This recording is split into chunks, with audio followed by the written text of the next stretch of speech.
We just finished observing the holy days, but did we really need to keep them? A lot of people believe in Galatians 4:10, where Paul is saying the Sabbath and holy days were forbidden in the New Testament. If you'll turn to Galatians 4, and we'll read verses 10 and 11.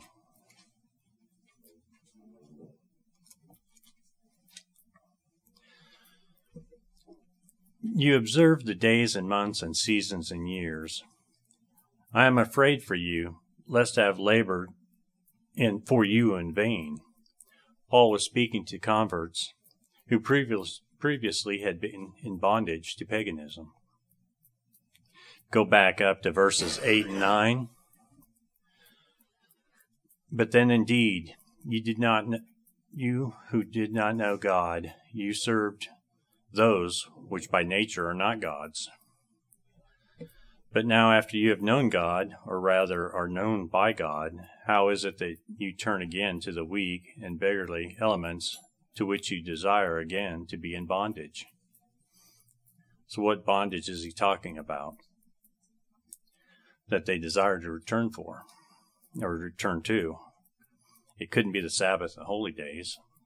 They had not had any knowledge of the true God or his commanded days prior to conversion. What did he mean by days, months, seasons, and years?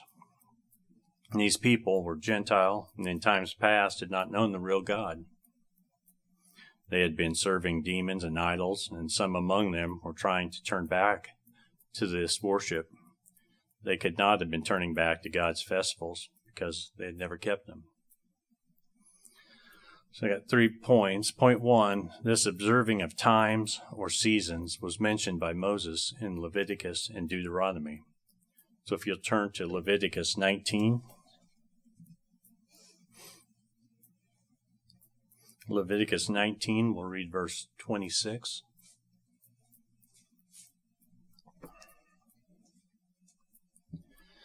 You shall not eat anything with the blood, nor shall you practice divination or soothsaying.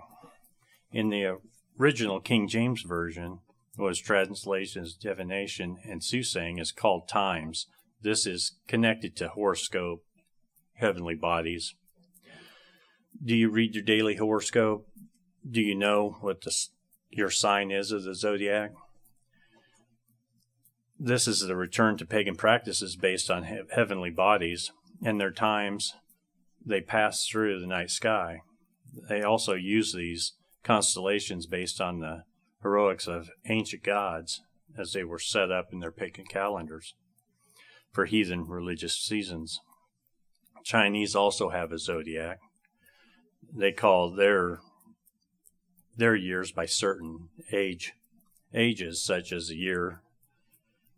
this year is known as the year of the tiger, rather than the 4-week span of Western astrology. But this shows the widespread and long-term practice of using times and pagan practices. These observances play a significant role in Chinese culture, along with the very unclean meats they eat as delicacies, and as Don Duchesne has witnessed firsthand. The Catholic bishop Chrysostom, who lives in the 4th century, stated that these superstitious times which Paul forbids were pagan custom practices by Christians in his day, in the days of old. He says many were superstitiously addicted to deviation. We have people today who will not start the day without reading the prediction of their horoscope. Some very famous people of power have done this. Point 2, besides times, the Greeks observed special days in honor of the dead. The rites took place on the unlucky days accompanied by complete idleness and closing of businesses. The practice morphed into worshiping martyred saints, and eventually the Catholic Church made a day they called All Saints' Day. All Saints' Day, also known as All Hallows Day, the Feast of All Saints, the Feast of All Hallows Eve, the Hollow Mass was celebrated with a religious mass dedicated to all saints of the church, whether they were known or unknown. From the 4th century, feasts commemorating the Christian martyrs were held in various places on various dates. In the 9th century, some churches in the British Isles began holding the commemoration of all saints on November 1st. And in the 9th century, it was extended to the whole Catholic Church by Pope Gregory IV.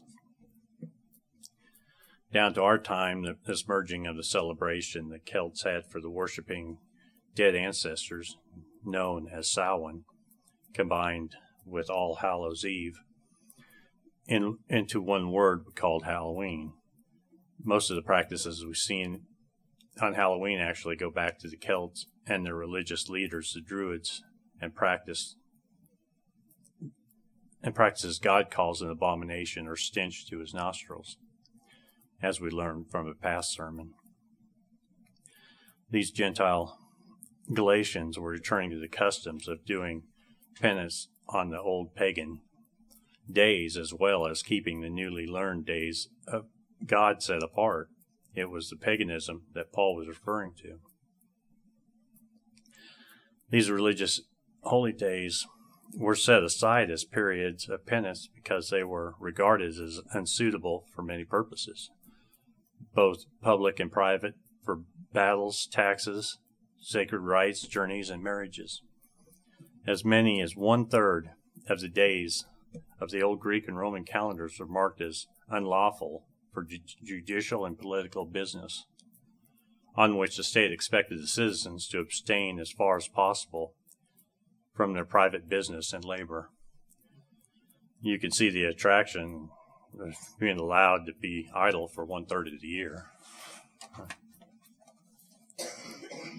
Point 3. Notice that Paul also condemns the pagan custom of observing months and years. Certain months of the year were considered sacred to the Greek gods: Apollo, April, October, Zeus, February, June. Artemis is also April, and Bacchus, January, and many others. Many of our calendar months today are named after pagan gods. Also, certain years were set aside every 4 years and every other year, during which national idolatrous feast of the celebration of the Olympics. Every year, one of these was connected with idolatrous worship and ceremonies. Paul was forbidding Gentile converts to return to these heathen practices or observing days, months, times, and years that they had come out of.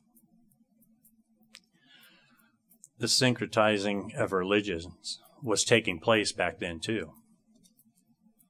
Some also claim there are texts in the Old Testament in which God says he hates the Sabbaths and holy days. And this is not true. God said, I despise your feast days and your solemn assemblies, Amos 5:21. Your new moons and your appointed feasts my soul hates, for they are trouble unto me. And that's Isaiah 1:14. These were not God's sanctified holy days, but man-appointed days observed in the ancient tribes of Israel. These days God despised. What did God say to them?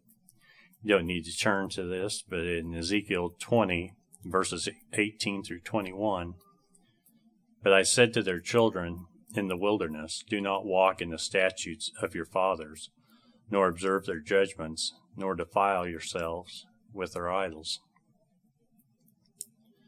I am the Lord your God. Walk in my statutes, keep my judgments, and do them. Hallow my Sabbaths, and they will be a sign between you and me, that you may know that I am the Lord your God. Now that we know Paul was not talking about the holy days set apart by God, and that God never said that he despised them, can we know for sure we should still be observing these days given to ancient Israel? If you turn to Zechariah 14, and we will read 16 through 19.